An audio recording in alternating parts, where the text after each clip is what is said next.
தலைவா, நாம நினைச்சபடியே ராஜா ஈஸ்வரி கல்யாணம் நின்னு போச்சு. அப்பா, இப்பதான் எனக்கு நிம்மதியாச்சு. எங்க அந்த கல்யாணம் நடந்துருமோ, உன் குழந்தை என் கை விட்டு போயிடுவாளோன்னு நான் ரொம்ப பயந்துட்டேன். இனிமே அந்த பயமே உங்களுக்கு வேணாங்க. அது வந்துங்க, இந்த காலத்துல 33 கோடி தேவர்களும் சரி, மூவர்களும் சரி, நவ கிரகங்களும் சரி, கெட்டவங்களுக்கு தாங்க துணை போகுது. அதனால இந்த ஆளு கொழுந்தியா உங்களுக்கு தான், அதை யாராலும் மாத்த முடியாது.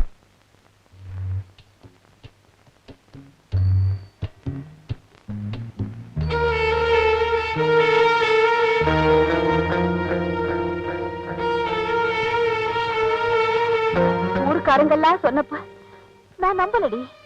என் தங்கச்சி களங்கம் இல்லாதவன அவங்க முகத்துல காரி துப்பிட்டு வந்துட்டேன்.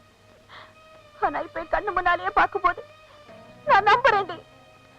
எத? இந்த குழந்தைக்கு நீதான் தாய்ங்கிறத. ஒரு பெத்த தாயால மட்டும்தான் இப்படி பசி அறிஞ்ச குழந்தைக்கு ஊட்டி விட முடியும்.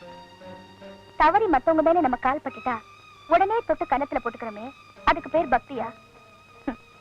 யாராலேயோ ஏவி விடப்பட்ட ஒரு பாவமும் அறியாத இந்த குழந்தைய பட்டினி போடுறது என்னக்கா நியாயம்?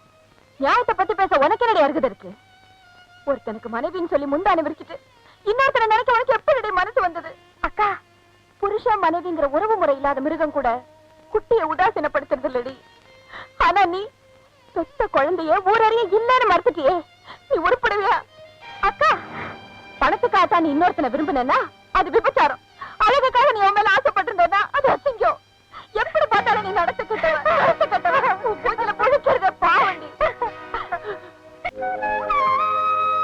ஏம்மா, நீ விளையாடணும்னு ஆசைப்பட்டா அதுக்கு என் வாழ்க்கை தானே கிடைச்சது. சர்வசக்தி படைச்ச உன் முன்னால நான் ரொம்ப சாதாரணமானவன். என்ன சாதிக்கிறதுனால நீ சாதிக்க போறது என்னம்மா?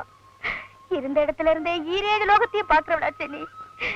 என் வாழ்க்கையில நடந்த அநியாயத்தை பார்த்துக்கிட்டு உன்னால எப்படி சும்மா இருக்க முடியுது?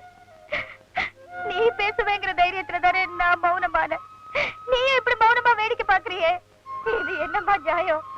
பேசுமா, உண்மையை ஊரறிய பேசுமா, பேசுமா, பேசு.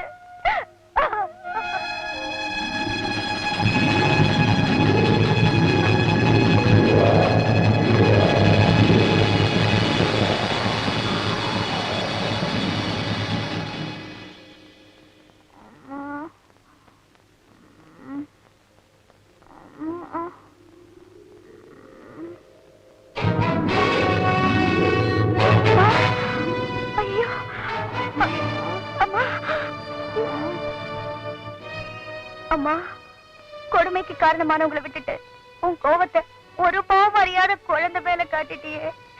பச்சை தளிரால அந்த அண்ணனை எப்படிமா தாங்க முடியும்?